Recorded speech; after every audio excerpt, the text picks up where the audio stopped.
Hey guys, what's up? Mad Season here, back with another video for you. A while ago I made a starter guide for fresh level 110s, sort of showing you all of the different things you could do upon reaching the max level. Well, since the release of 7.2, it's a little outdated, so I thought I'd make an updated version of it. So in this video, I'll show you what to do when you hit max level, and what I think to be the most optimal order to do them in.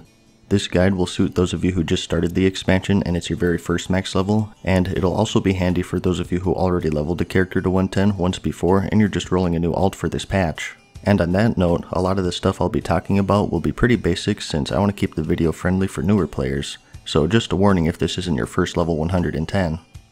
So you just hit 110, a bunch of unlocks flash on your screen, and you're wondering what to do next.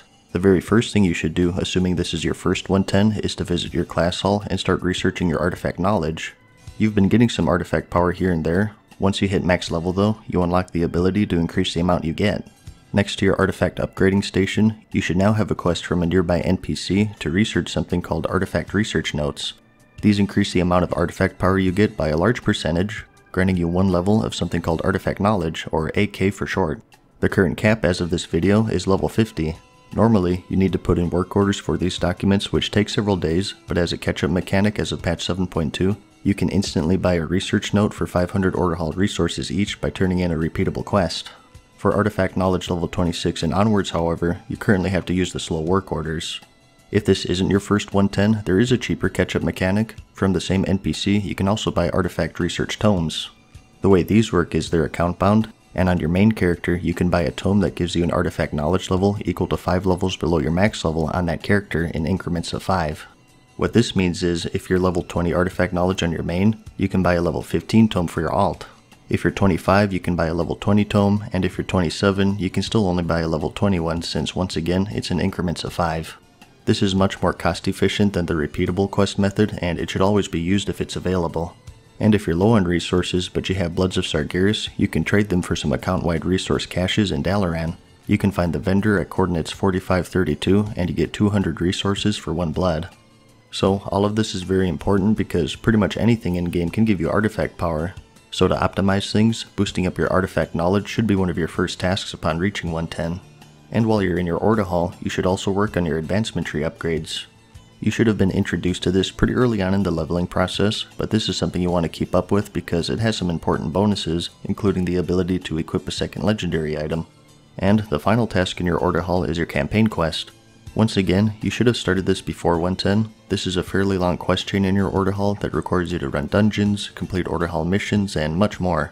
You want to finish this as soon as possible because you eventually unlock another relic slot for your artifact, which is very important. Your whole character is tied to your artifact, so boosting that up through the quest line, artifact knowledge, and artifact power should be one of your top priorities throughout the expansion. So, now that we have all of that out of the way, let's start on the new features that opened up for you. Upon reaching 110, Khadgar should now have a quest for you in Dalaran called Uniting the Isles. This requires friendly reputation with all 5 of the factions of the Broken Isles, and as a reward you'll unlock world quests. Note that if this isn't your first level 110, you'll have world quests unlocked already. It's only if it's your first 110 that you have to complete this quest. Just through the leveling process, you should have at least 4 or 5 factions at friendly already. We have the Court of Ferrandis in Asuna, the Dreamweavers of Val Shara, the High Mountain Tribe in High Mountain, the Valorjar in Stormheim, and the Nightfallen of Suramar. If you don't have those first 4 complete already, head on over to their respective zone and complete some quests until you have them all at friendly.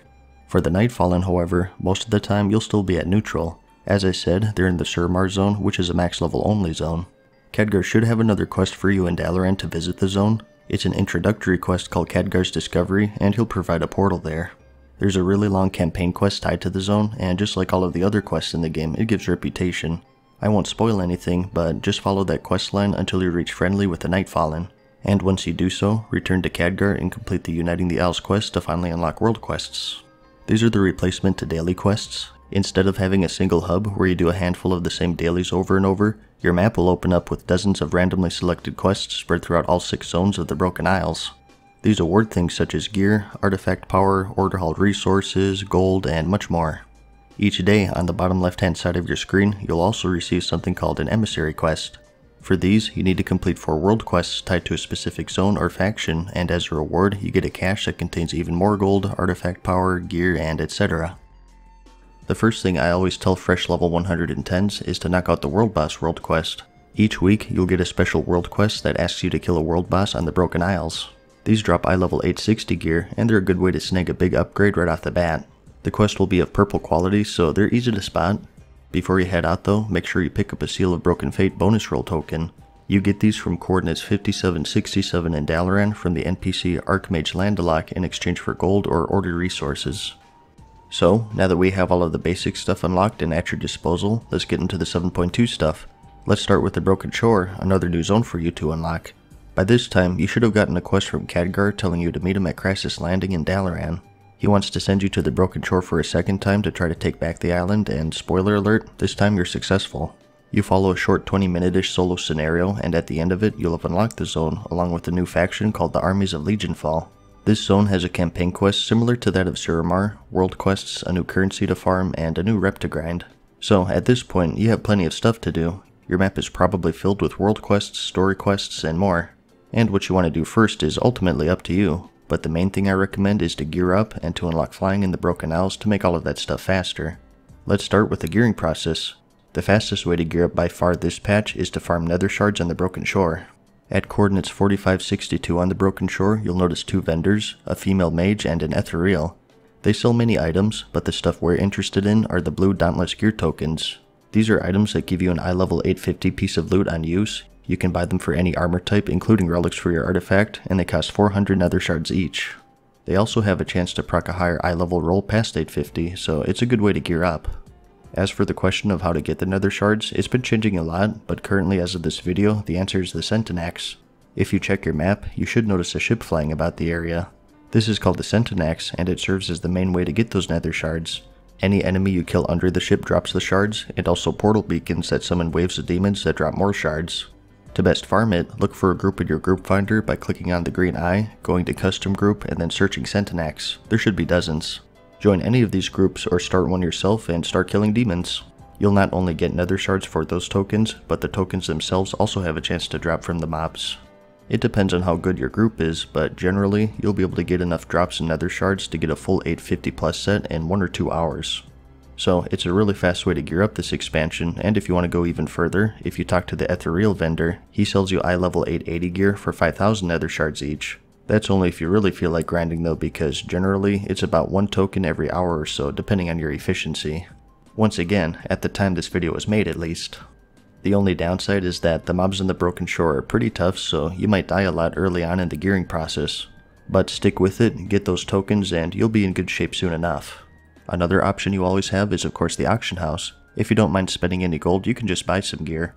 There are plenty of purple world drops that people put up there. If you buy crafted gear though, you can also buy something called Obliterum to upgrade it even further. They only work on crafted gear though. As of this patch, you can upgrade it to eye level 875. It gets pretty expensive, but it is an option. Something else that sort of flew under the radar is the fact that you can now break down PvP gear in the Obliterum Forge. Any non-relic purple loot you get from PvP, you're able to obliterate into a new currency called Echoes of Battle. This includes gear from battlegrounds, arenas, and even PvP world quests. You turn in this currency in Dalaran for tokens that gives you an eye level 870 piece of gear. I'll have links to the vendors in the description. Each PC breakdown gives you 10 and each token costs 75, so even if you're not a PvPer, you should always knock out the world PvP quest since it's a really good way to snag a high level piece every week or so. And the good thing with all of this is that the gear from the world quests scale with your eye level. So, as a fresh 110, you might have seen eye level 800-ish gear from world quests. If you're 850, they should now be in the 850 range. So, the sooner you get to that level, the better.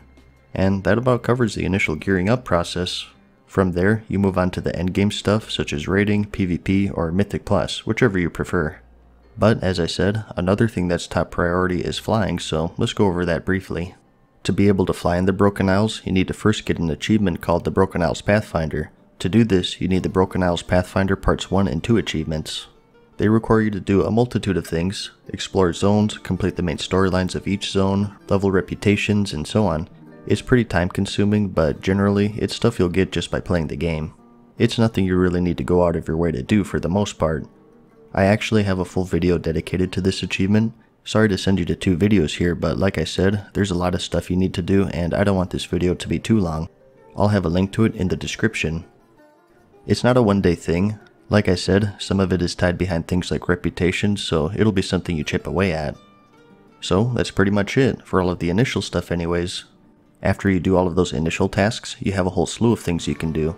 Something I recommend knocking out sooner rather than later though are the Suramar and Broken Shore storylines. Once again, very long chains. The Suramar chain specifically though is required for flying as well, so you definitely want to do that. And the Broken Shore chain gives you a lot of reputation with the armies of Legionfall, and you need that for flying, so they should also be high on your list of things to do. And through the Broken Shore chain, you'll also unlock new traits for your artifact weapon, which is also really important. To get this quest though, you need to have 35 points invested into your artifact, so try to get as much artifact power as you can.